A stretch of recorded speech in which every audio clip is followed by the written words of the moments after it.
ఇలా పట్టేసుకున్నాక ఈ ముక్కలు అనేవి బెండకాయ ముక్కలు అనేవి ఇందులో వేసేసుకోవాలండి. మరి పేస్టల్లే పట్టుకోకుండా కొంచెం బరకగా మంచిగా రోటి పచ్చళ్ళలాగా పట్టుకోవాలి.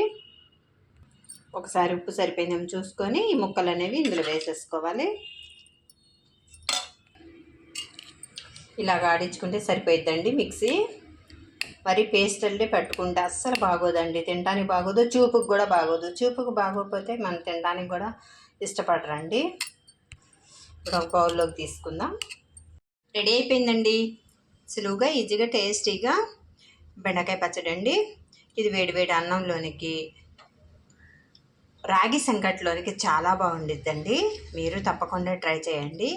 ఎలా వచ్చిందో కామెంట్ చేయండి, లైక్ చేయండి, సబ్స్క్రైబ్ చేయండి. బాయ్ అండి.